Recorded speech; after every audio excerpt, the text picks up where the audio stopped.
Bismillah ar-Rahman ar-Rahim. I'd like to thank Global Matters for this kind invitation. I'm not sure which hat I should be wearing because in this context I'm wearing two hats actually. I'm a member of the board for the Egypt National Council for Competitiveness. So is this why I'm invited over here, or because maybe lately, a few weeks ago, I was kindly appointed as the chairman of the Suez Canal Economic Zone, which is probably, hopefully, will contribute positively to Egypt's competitiveness. Basically, when I was a minister between 2004 and 2011, I was blessed with so many people who came and volunteered to me. So I promised myself that when I go out of cabinet, I will do some volunteering. So in 2011, I started thinking what and how I can volunteer. Well, a charity might be one way of doing things, but, you know, I thought I would like to be a little bit more positive in terms of the impact I do. I said I would like to work on development. So I figured out that the best thing to do is actually to work on competitiveness. I worked on two things actually. One of them is actually getting people to link and engage together. We have an NGO called Prt1 or Gears because we want to latch people together. And the second NGO I joined was the Egypt National Council for Competitiveness, because this is where I thought where Egypt could move forward. If we can just sit and analyze and look what we are missing and work on the gap between what's happening in Egypt and what's happening around the world, this is where we could really do something positive. Because it's all about where you are positioned with respect to others. Deborah spoke about competing versus cooperating, but it's still more or less about competing. And we tend to forget most of the stories that we are told when we were little kids at school. But I always keep reminding people about actually the two hunters who were actually in the jungle, and suddenly they are faced with a lion. And one hunter asks the other one, "What are you going to do?" And he said, "Of course I'm going to run." And he looked at him. "You want to outrun the lion?" He said, "No, I want to outrun you." So this is basically the world we are living in. I don't want actually to do lots of propaganda for the Egypt National Council for Competitiveness, because I would like actually what we are doing to be felt rather than be talked about. But we do lots of policy advocacy in Egypt, which is the nice word for lobbying, okay? Lobbying became not a so nice word, but we are actually, we have contributed a whole lot for things like getting feed-in tariff to be installed in the electricity and other things. I only have 15 minutes, so those are like the 3 minutes of ENCC. Let me move actually to my other hat as a chairman of the Suez Canal Economic Zone. And will that contribute to the competitiveness of Egypt? Let me tell you what's the economic zone that we have recently established around the Suez Canal. We are 461 square kilometers of land. This is how large we are, and this is only phase one. This is like 2/3 of Singapore, if we would love to be Singapore, and this is 10 times of Gabal Ali. Gabal Ali is 47 kilometers, so we're like 10 times Gabal Ali. So we are aiming high. And we have 6 ports. If you own a port, you are rich. We own 6 ports. We own the 2 ports on the north entrance of the Suez Canal, east and west of Port Said, and we own 2 ports on the southern part of the entrance of the Suez Canal, which is Sokhna and Adabeh. So as far as the ingredients, you know, it looks good.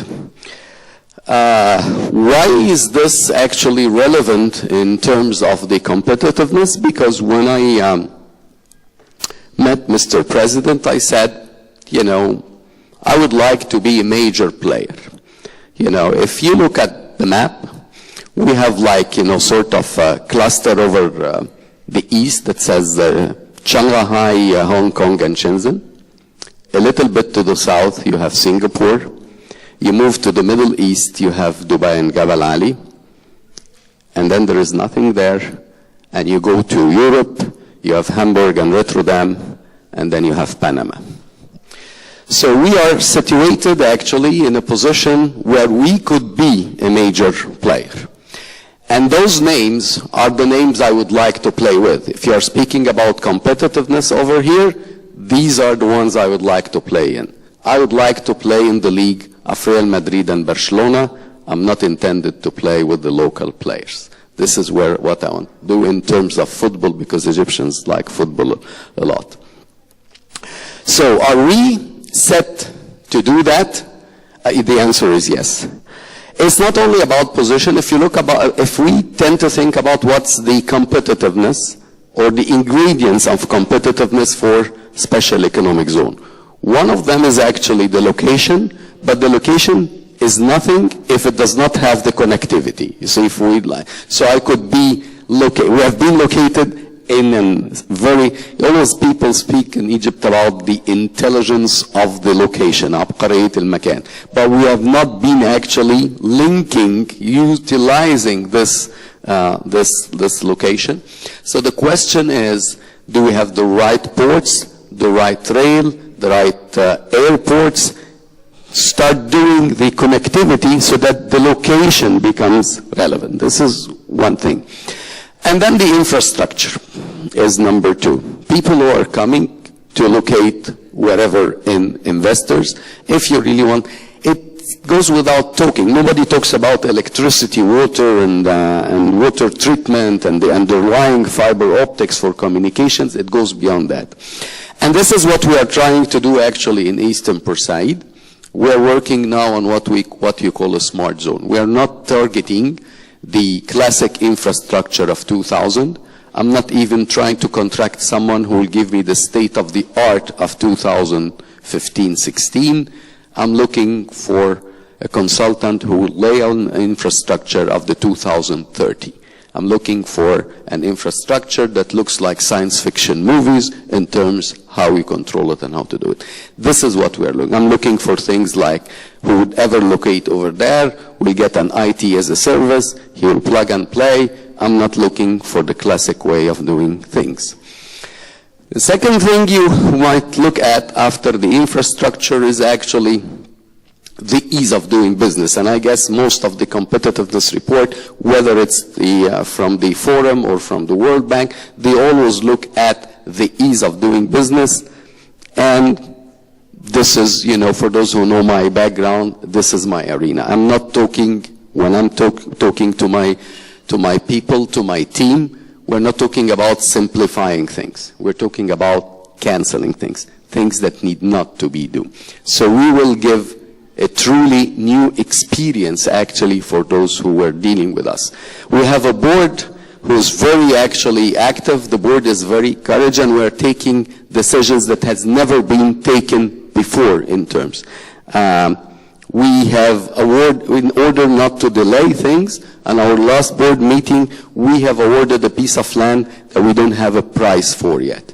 As long as we have negotiated the investor, we know that he will be capable of paying. Let's say, let's not delay things. Let's start the work and negotiate the price later. This is the kind of, sort of decisions that are taken in a different way and in a different mentality to prove that. Why I'm speaking about my board? Because actually this board is a small cabinet, and I hate to say why people think that we are going to be competitive. Why is the Suez Canal zone is promising? Why?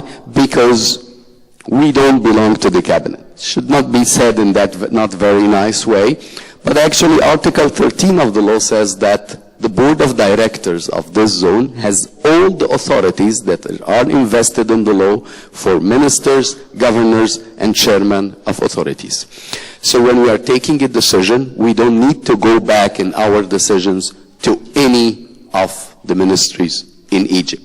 This is giving us flexibility. This is giving us a platform where we can take fast decisions. This is giving us a platform where we can interpret the laws in a different way.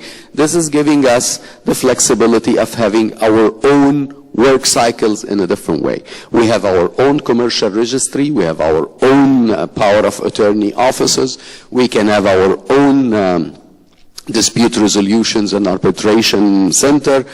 We don't need to go to the Ministry of Environment to actually assess our environmental impact studies. I don't even need to go to the Minister of Education. If you want to establish a school in my zone, I could give you a license and a permit to operate a school without going back to that.